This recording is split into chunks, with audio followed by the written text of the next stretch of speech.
So what's up, everyone? It is your girl Gel Beauty 87 here, aka Grace, and today we're gonna get into the Shroud Cosmetics Creepy Cute 2 palette. So this palette retails for $35.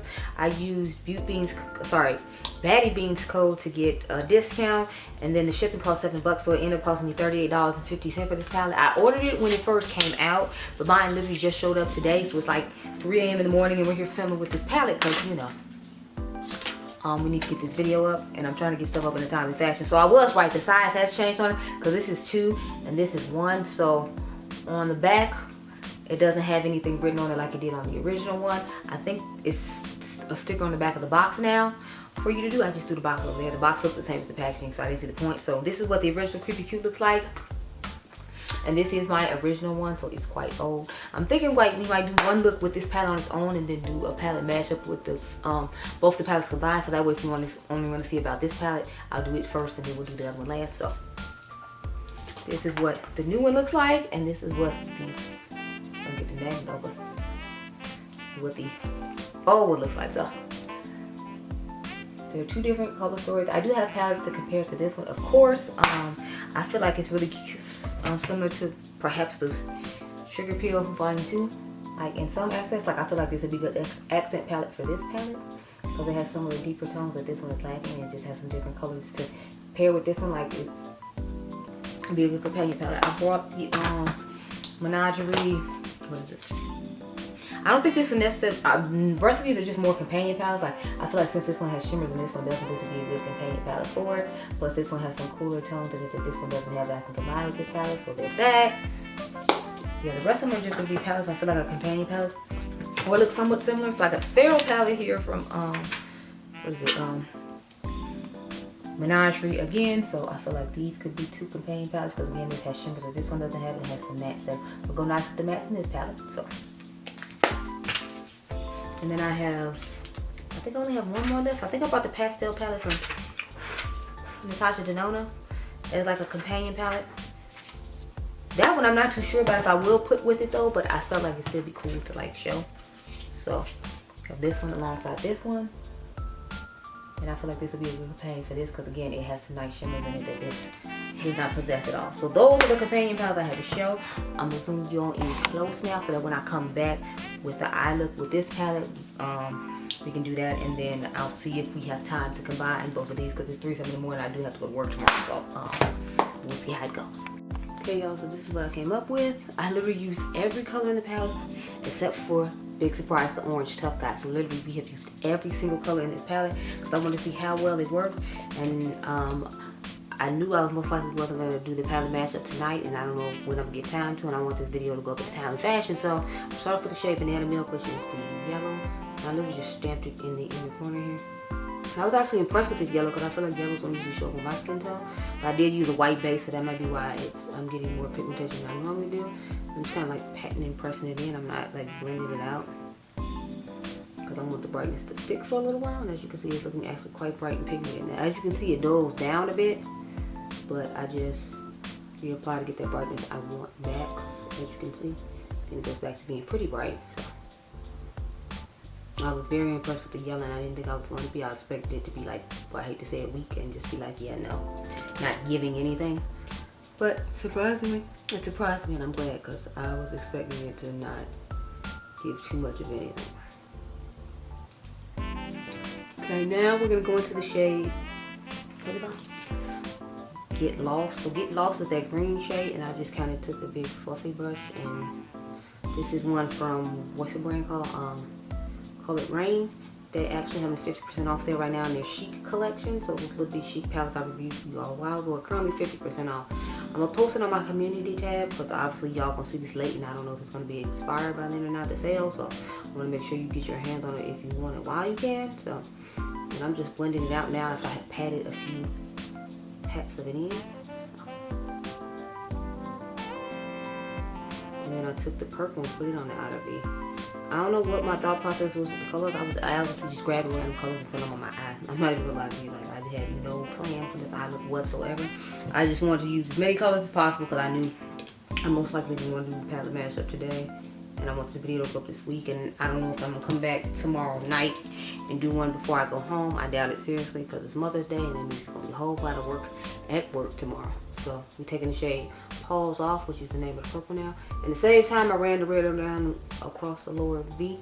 I know you can't tell this down there because I feel like it's not showing up very well, but in all fairness, it doesn't have any eyeshadow in there. It doesn't have any eyeshadow primer down there, and you know, because these are all bright-ish pastel-y colors, I feel like you need that in order to like show up on my skin tone. Since I didn't put it in my lower lash line, I wasn't expecting too much, and it's not giving too much. As you can see, you can barely see the red underneath there, and you don't know how long I had to rub on both these eyes for it to even be able to show up the way it's showing up now. So, child, I don't have time, but it's okay.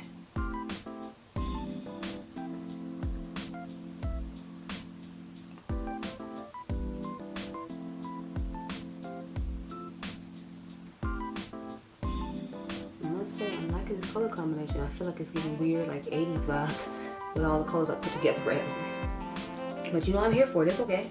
I'm gonna take the shade Switchblade now. That's the blue that you saw me rubbing on the crease on the other side. And now we're gonna start putting it here. I literally just put it like in the crease area of my eye. Like I started off patting it and then like blended it later on.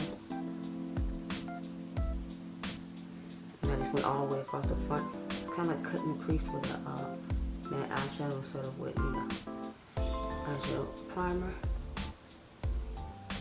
but I didn't want to do that, so I just did this instead.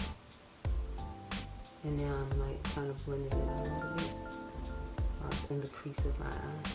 I thought it looked cool, so I was like, sure. Plus, y'all know I had to use the blue, and I used the other blue that's darker in the inner corner, but I was like, I have to use a matte inner corner too, because this palette literally has no shimmers whatsoever. So I feel like I'll use a lot of my Trend Mood. Jesus, Terra Moon's cosmetic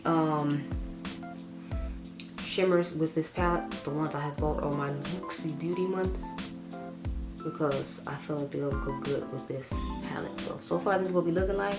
I took the pink and put it on the lids. We're gonna go ahead and do that now, and that color is called Safe Word. So we're gonna take Safe Word now. Start patting it on the lid. I thought it would be a nice shade to go on the lids and thought it would go in nice with the other colors. Based upon what I had left over to choose from, I didn't want to do a darker lid and I didn't want to do the orange, so to me this was pretty much the only other option since I had already used all the other colors, so this will be rocking with. But I must say, I like the way it turned out, so I feel like I wish I had put the blue a little bit higher, but I'm like, it's fine where it is, so.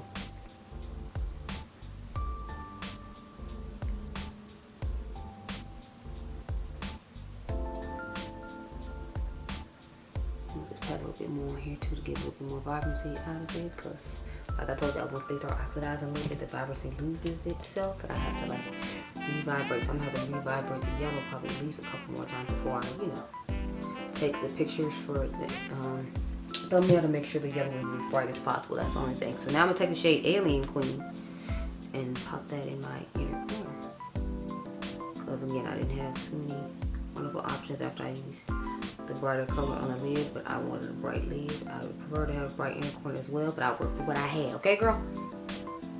And this is the finished look.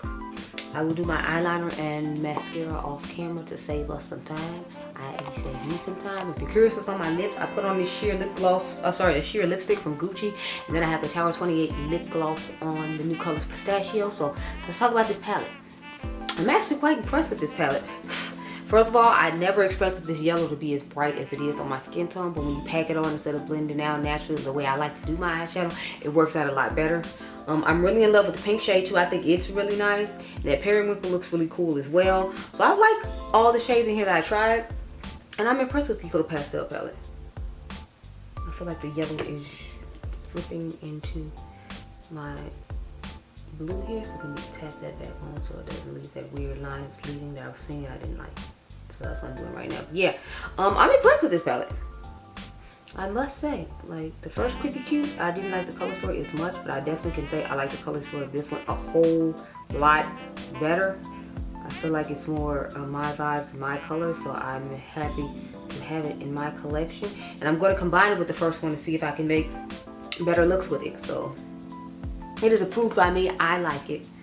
And if you want to try it out, I suggest you do the same, because as you can see, the pastels are popping on the brown girl, and pastels don't usually pop on us. So I'm liking the fact that brands are getting better at making pastels work for everybody, not just, you know, majority. I'm appreciating it. Thank you.